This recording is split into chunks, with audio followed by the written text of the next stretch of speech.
New Year's Eve. For most of us, it's a blur of countdowns, fireworks, and resolutions we swear to stick to. Spoiler, we won't. But imagine celebrating it without the bang of fireworks, the flash of sparklers, or even the faint sound of a TV ball drop. That's right, we're stepping into the world of the Amish, where New Year's Eve traditions look nothing like the chaotic parties we know.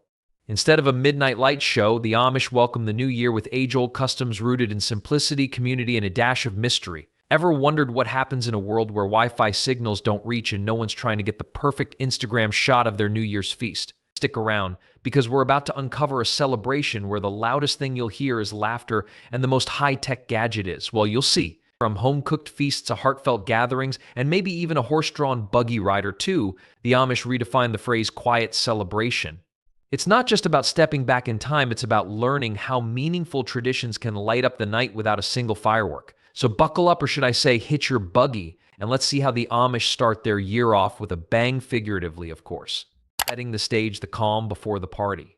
When most people hear New Year's Eve, their minds flash to fireworks bursting in the night sky, champagne glasses clinking, and friends shouting countdowns over loud music. Now strip away the glow sticks, glitter, and anything with an LED display. What are you left with? For the Amish, New Year's Eve means something entirely different, a celebration rooted in tradition, simplicity, and a surprising amount of pies.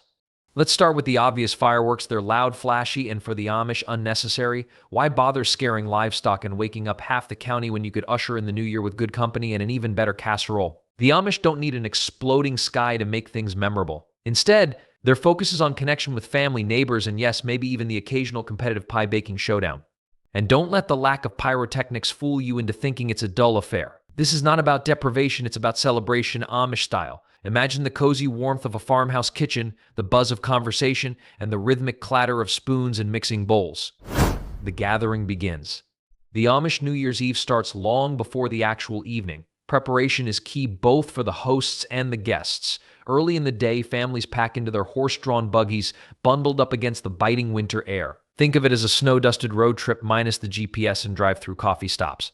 As the buggies arrive, the scene unfolds like a perfectly choreographed rural symphony. Horses snort and shuffle, their breath visible in the cold air. Kids spill out of the buggies, red-faced and giggling, while adults carry baskets brimming with food. Each household brings something to the table, literally, and no one shows up empty-handed. Inside the farmhouse, the atmosphere is alive with anticipation. The women are busy in the kitchen, assembling what can only be described as a feast for the ages. Tables are extended with extra planks to accommodate the growing crowd, while chairs and benches are strategically placed to maximize space. The feast of all feasts. Now let's talk about the food, because in an Amish New Year's Eve, it's the main event. We're not talking about a fancy catering spread or Pinterest-perfect platters. This is hearty, home-cooked goodness at its best. Imagine steaming bowls of chicken noodle soup, their aroma wafting through the house and warming the soul before the first sip. Piles of mashed potatoes so creamy they practically defy gravity. Plates of ham glazed to perfection, flanked by dishes of green beans and corn swimming in butter. And then there are the pies, a rainbow of crusted perfection, from tangy cherry to the sweet molasses magic of choufle. But this isn't just food, it's tradition. Recipes have been handed down through generations, tweaked and perfected over time, and every dish carries a story. That apple pie? It's made with apples from the orchard planted by Grandpa Miller back in the day. The noodles? Rolled out by hand, just like great Aunt Susanna taught. Food prep as teamwork. The preparation itself is a spectacle. Picture a kitchen alive with activity dough being kneaded, vegetables being chopped, and soup simmering away on the stove. It's a well-oiled machine with each family member taking on a role. But make no mistake, there's competition here too. Aunt Rachel might be the undisputed queen of biscuits, but Cousin Mary isn't going to let her take the title for dumplings without a fight. And don't even get started on the debate over which pie crust is flackier. The key, though, is teamwork. This isn't just about feeding everyone, it's about working together, creating something bigger than any one person. It's a reminder of the community's strength and the joy of shared effort. Billion traditions and togetherness the Amish way. With the feast prepared and the table groaning under the weight of countless dishes, it's time to settle in for an evening of fun. But don't expect the typical party games you'd see in a modern setting. Forget charades or board games with complicated rulebooks. Amish New Year's Eve thrives on simplicity and a healthy dose of humor. A favorite? Quilting bee competitions, where even the youngest participants get involved. Don't think for a second that quilting is just about stitching fabric. It's a test of speed, precision, and teamwork. Families work together to add squares to a quilt, turning it into a lively hands-on activity. In a way, it's like a team sport, but instead of jerseys and points, you've got needles and laughter. For the younger crowd, there's often an impromptu scavenger hunt. A few clever adults hide items around the property, everything from wooden toys to tiny jars of homemade jam, and send the kids off to explore. The sight of children racing through snowy yards, their cheeks glowing and their laughter echoing into the night, is enough to warm even the chilliest evening. Storytime by lantern light. As the evening progresses, the pace slows and the storytelling begins. Picture this: everyone gathered in the largest room, lanterns casting a soft, flickering glow. The elders take center stage, sharing tales from their youth or recounting family histories. These stories aren't just entertainment, they're lessons, a way of passing down wisdom and values to the next generation. Grandpa Amos might talk about the Great Blizzard of 1947, when the entire community came together to survive. Or Aunt Lydia might recall a New Year's Eve long ago when her buggy got stuck in the snow and the whole family had to walk miles to get home. And of course, there's always room for humor. A favorite among the Amish is poking light-hearted fun at everyday mishaps, like that time Uncle Jonas accidentally cooked his shoe instead of the ham-long story. Lots of laughs. Singing in the new year. The Amish don't need fireworks to make noise, they have their voices. Hymns are a cornerstone of Amish gatherings, and New Year's Eve is no exception. After the story, someone brings out a hymn book and the singing begins. It's not a performance, it's a shared experience. Harmonies rise and fall, filling the room with warmth and a sense of unity. Whether it's a traditional hymn or a spirited folk tune, the singing is heartfelt and unifying, reminding everyone of their shared values and faith. Sometimes they'll mix in a few humorous songs, lighthearted ditties about farm life or childhood pranks. It's all in good fun and adds a playful note to the night. The midnight moment, simple yet special. As the clock inches toward midnight, there's no frenzied countdown or flashy display. Instead, the Amish welcome the new year with quiet reflection. When the hour strikes, everyone pauses to pray, thanking God for the blessings of the past year and asking for guidance in the one to come. It's a deeply personal moment, shared in the comforting presence of loved ones. Afterward, there's no rush to end the night. Some linger by the fire, sipping on hot cider and chatting about the year ahead. Others might venture outside for a quick breath of crisp winter air, marveling at the starry sky above. Tradition meets modern curiosity. Interestingly, in some Amish communities, there's a growing curiosity about the world outside their own. While they hold fast to their values, there's a recognition that the world is changing. For younger Amish, New Year's Eve can be a time of quiet reflection, not just on the past year, but on their place in a rapidly evolving world. But no matter how the traditions might subtly shift over time, the core remains the same: connection, gratitude, and the joy of simply being together. Amish tradition creating simple joys. The first step in setting the scene for an Amish New Year's Eve is to prepare the space. Imagine transforming a simple farmhouse kitchen into a warm, inviting sanctuary for an evening of celebration. It's not just about cleanliness, although that's crucial, but about creating an atmosphere of coziness and simplicity. Picture this: wooden benches lined with quilts, a table set with homemade preserves, and candles flickering in the corners. The warmth from the wood stove fills the air with a comforting glow. It's as if the house itself is exhaling a contented sigh, ready for an evening of connection and stories. Humor is woven into these preparations too. Hanging the quilt on a wall. It's like putting lipstick on a pig, makes everything look better, an Amish grandmother might say with a twinkle in her eye. This light-hearted metaphor makes the mundane task feel almost glamorous, and it helps to lighten the atmosphere, setting the tone for the evening.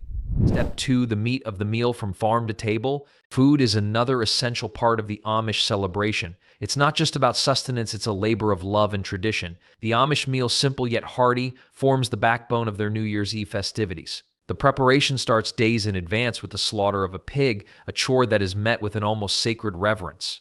For an outsider, this might seem like a daunting task, but for the Amish, it's a natural part of life. The pigs are slaughtered, dressed, and then the meat is prepared for drying. The process involves careful seasoning and salting, no fancy marinades here. It's about getting it just right, says Amos, an Amish elder with a grin. Like seasoning a pancake, gotta have just the right amount to keep it interesting. Visual metaphors abound here, making the process easier to understand. The meat isn't just cut into pieces, but is described as creating the perfect jerky bites, each slice carefully chosen for its texture and flavor. It's not rushed, it's a process that takes time and attention, much like a slow dance at a family wedding. Step 3, hanging the meat like a medieval dungeon in the kitchen. Next up, the meat needs to be hung to dry. This is where the metaphor of a medieval dungeon comes into play. The Amish simply don't have fancy drying rooms or state-of-the-art food dehydrators. Instead, the meat is strung up in a cool, dark place, usually the basement, on wooden racks. It's like a hanging meat museum, jokes Amos, adding a touch of humor to what could otherwise be a grim task. The process of hanging the meat is all about balance and airflow. If done right, it will dry evenly, preventing any chance of spoilage. You want the meat to hang like a perfectly balanced mobile, says Amos, gesturing to the wooden beams in his basement. If it's not, you end up with some really sad jerky, flabby, and uneven. This part of the process is where many people go wrong. Either the meat is too thick, which causes it to spoil, or it's not salted enough, which leaves it bland and unappetizing. It's a careful balancing act, requiring patience and a watchful eye. Step 4, the waiting game. Patience is key. After the meat is hung, the wait begins. This is where the Amish have mastered the art of patience. It's like waiting for Christmas morning, Amos says, his eyes twinkling with anticipation. You know something amazing is coming, but you have to wait. For the next few weeks, the meat hangs, slowly drying and concentrating its flavors. This waiting game builds the anticipation and adds to the enjoyment. It's not just about having jerky, it's about the whole process, the preparation, the waiting, the communal aspect. It's a reminder that good things come to those who wait and who know how to do it right. Mistakes to avoid and fun facts. Amos is quick to point out common mistakes people make when trying to dry meat. Too thick cuts, not enough salt, or hanging it in the wrong place. It's like trying to build a car without a manual, he laughs. These mistakes can lead to jerky that's too dry, too salty, or even spoiled. A fun fact he shares is that the Amish were some of the first settlers in America to learn how to preserve meat properly. It's part of our survival story, he explains. Drying meat kept our ancestors from starving during harsh winters. Understanding these common pitfalls and their historical significance adds a layer of depth to the process, making it more than just a culinary endeavor. It's a connection to the past, a reminder of the resilience and ingenuity of the Amish community. Step 5, the arrival of the family, a gathering of joy.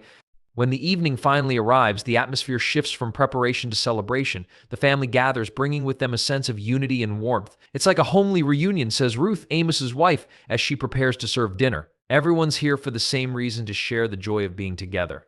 The preparation of the meal becomes a communal affair. The table is set with home-cooked dishes, the centerpiece being the jerky, now perfectly dried and ready to be enjoyed. Ruth explains that every family has its own variation of the meal, adding personal touches like homemade bread, pickled vegetables, and sweet desserts. It's not just about the jerky, she laughs, but about everything that comes with it, sharing stories, memories, and a lot of laughter.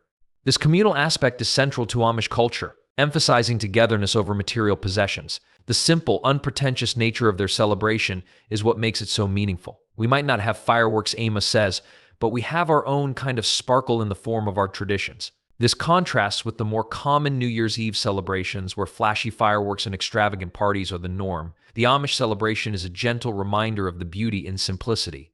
Step 6, breaking the jerky, a symbol of joy and connection.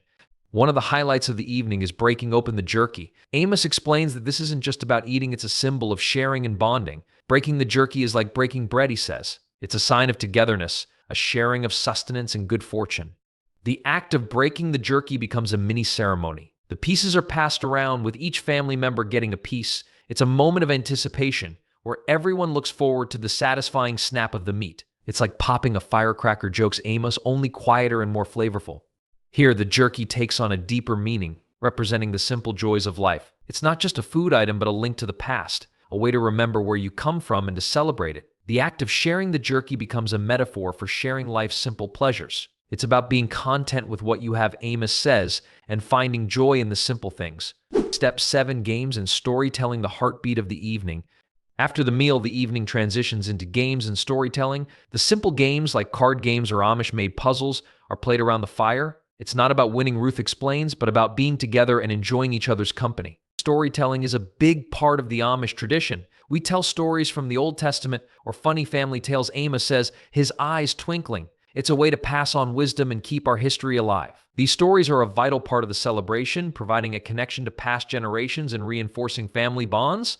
Amos's favorite story is about the time he and Ruth tried to make jerky during a power outage, a hilarious disaster that led to the whole family camping out in the living room. We had to dry the meat over candles, he chuckles, and let's just say the jerky tasted, well, like wax. It's these kinds of stories that make the evening memorable. The laughter and stories make the Amish celebration feel complete, as if the simple joys of sharing, patience, and togetherness are more than enough to welcome the new year. Step 8, welcoming the new year, no fireworks, just family and faith. As the evening draws to a close, the Amish don't need fireworks to mark the new year. Instead, they gather around the stove, holding hands and singing hymns to welcome the new year. It's a simple but profound way to end the year, Ruth says, with family, faith, and hope for the future. Amos reflects on how far the community has come, not just in the past year, but over generations. We've always had our simple ways, he says, and they've kept us grounded and happy. For the Amish, the new year isn't about grand gestures, but about quiet reflection, gratitude, and looking forward with hope. The evening ends with a sense of peace and fulfillment, a reminder that the best things in life are often the simplest. We might not have fireworks, Amos concludes, but we have each other, and that's all the sparkle we need. Extra tips and fun facts. Amos shares some final tips for anyone wanting to replicate an Amish-style New Year's Eve. Don't rush the meat, he advises. Patience is key, and don't forget the storytelling. It's what makes the evening truly special. A fun fact is that the Amish have been celebrating in this way for generations. It's a tradition that goes back to our Swiss ancestors, Amos explains. We've kept it alive because it works simple, genuine, and meaningful. This part of the script highlights how the Amish managed to create a sense of celebration without the glitz and glamour, focusing instead on simplicity, connection, and family. The Amish New Year's Eve might not include fireworks, but it certainly has its own kind of magic. 3A Advanced Steps Fine-Tuning. Now that the jerky has dried to perfection, it's time to test its readiness. Amos shares his secret technique, the bend test. If your jerky bends without breaking, it's perfect, he says with a grin. If it snaps like a firecracker, it's overdone. This step requires a delicate balance. Too tough and the jerky will be inedible, too soft, and it'll spoil too quickly. It's a Goldilocks moment, Amos explains. Not too hard, not too soft, just right. He picks up a piece, bends it just a little, then gives it a good snap. Perfect jerky shouldn't be brittle, but it shouldn't flop either, he says. It's all about finding that sweet spot between chewy and crispy. Amos also suggests testing for flavor at this stage. Take a bite. Does it taste like summer or a campfire, he asks. If it tastes like a campfire, you've oversmoked it. If it tastes like summer, you're good to go. Fine-tuning the drying time. Patience is key. Amos then talks about fine-tuning the drying time. Drying times can vary depending on the meat, the weather, and even the altitude, he says. It's all about adjusting to your environment. In winter, when the air is cooler and drier, the jerky will take longer to dry. Amos shares how his grandfather used to hang jerky in the barn, where the air was cold and the drafts were perfect. We call it barn drying, he chuckles. It's the OG method, no fancy dehydrators here. To fine-tune the drying time, he recommends checking the jerky every few hours, feeling it and testing its firmness. You've got to be the Goldilocks in this story, he laughs. Not too little, not too much, just right. Amos also warns against over-drying, which can lead to jerky that's tough as leather. You want the jerky to have a little bit of a bend, like an Amish shingle, he jokes. Proper storage, jerky's final frontier? Amos explains the importance of proper storage. Once you've got your jerky just right, you've got to keep it that way, he says. Too much moisture, and it'll spoil. Too little, and it'll be like chewing on sawdust. The key here is moisture control. Amos recommends storing jerky in an airtight container with a silica gel packet or a food-grade desiccant to absorb any excess moisture. It's like jerky insurance, he says, grinning. Keeps it fresh longer. For longer-term storage, he suggests vacuum sealing. It's a bit overkill for jerky, he admits, but if you're making it for a big family gathering or a long winter, it's not a bad idea. Amos also shares a fun fact. In the old days, they used to bury the jerky in a root cellar, where the cool, dry air would keep it from spoiling. And that's how you get a root cellar surprise when you dig it up months later. Jerky care and feeding, reviving older jerky. Finally, Amos talks about jerky care. Even the best jerky can get a little dry over time, he says. If it gets too tough, don't toss it, rehydrate it. He explains a simple trick for reviving older jerky. Place it in a shallow pan with a little water, cover it with a damp towel, and let it sit for a few hours. It's like giving jerky a spa day, he laughs. Rehydrates it without making it mushy. Amos also recommends adding a little moisture back into the package when you're storing it. Just a little bit, like a sponge, he says. Keeps the jerky nice and pliable. Amos's final tip is to remember that jerky isn't just a snack, it's an art. It's all about trial and error, he says, and finding what works best for you. Just like an Amish barn raising, everyone pitches in and does their part. Flavor customization, your jerky your way. Now that your jerky is perfected, it's time to add some personality. Amos talks about customizing flavors. This is where the fun begins, he grins. It's like building a spice rack, but for jerky. Amos shares his favorite flavor combos. Sweet and smoky is a classic, he says, but don't be afraid to mix things up. He suggests a bourbon-soaked jerky for a little adult twist, perfect for New Year's Eve, if you ask me. To make flavored jerky, he recommends marinating the meat in a mixture of soy sauce, Worcestershire, and liquid smoke for a day before drying. Think of it like soaking up the flavors of New Year's cheer, he says. Just don't go overboard or you'll end up with jerky that tastes like a barbecue explosion. Amos also suggests experimenting with unconventional flavors like maple syrup or even a dash of hot sauce. You can turn jerky into a flavor fiesta, he laughs. Who knew you could get so fancy with meat? jerky varieties, a meat lover's wonderland. Amos dives into the different types of jerky you can make. It's not just beef, think wild game, turkey, and even fish, he exclaims. The Amish have been experimenting for centuries. He talks about making turkey jerky a great alternative for those who don't eat red meat, he says, and a perfect way to use up Thanksgiving leftovers. Amos shares how turkey jerky requires a bit of a different drying time due to its leaner nature. You don't want it to be too dry or you'll end up with jerky-flavored sawdust, he jokes. For fish jerky, he recommends using white fish like haddock or cod. It takes on the flavors really well, he says, but you've got to be careful not to over-marinate. It can get fishy fast. Amos recalls his own experiments with fish jerky. Let's just say my family wasn't impressed at first, but now they beg for it, he laughs. Testing your jerky, how to know you've got it right. Finally, Amos shares his foolproof method for testing jerky quality. You've got to be the jerky detective here, he says. If it doesn't pass the munch test, you've got a problem. He explains how to do the munch test. Give it a good chew. If it's too hard, it might be overdone. If it's too soft, it's not ready, Amos laughs. And if it's just right, you're in jerky heaven. For consistency, Amos recommends making small batches first to get the process down. Start with a pound or two, enough for a good sampling, he suggests. That way, if something goes wrong, it's not the end of the world. Well, there you have it, your complete guide to making jerky Amish style. From the simple beginnings of meat preparation to the intricacies of flavor customization, drying techniques, and testing your jerky's perfect chew, you've now got all the tools to create a New Year's Eve treat that's sure to impress. Who would have thought that an Amish tradition could turn into such a party? Amos chuckles. But that's just the magic of jerky making. Whether you're preparing for a quiet evening with family or a wild celebration, albeit sans fireworks, homemade jerky is always a hit. The beauty of this process isn't just about the end product, but about the joy and satisfaction of making something from scratch. There's a real sense of accomplishment in biting into a piece of jerky you've made with your own hands, Amos reflects. It's like a little bit of DIY happiness. Now, why not share this newfound skill with others? Invite friends over, show off your jerky-making prowess, and share the stories of Amos's jerky-making adventures. Jerky is the gift that keeps on giving, he smiles. And hey, who knows, maybe next New Year's Eve, you'll be the one telling tales about the time you made jerky under the stars. Don't forget to comment below with your jerky-making stories, any tweaks to the recipe you've discovered, or just to share a funny jerky-related mishap. And hey, if you try Amos's method, be sure to tag me. I'd love to see your creations. As Amos would say, keep on jerky-ing, folks, and may your jerky always be tender and your laughter always hearty.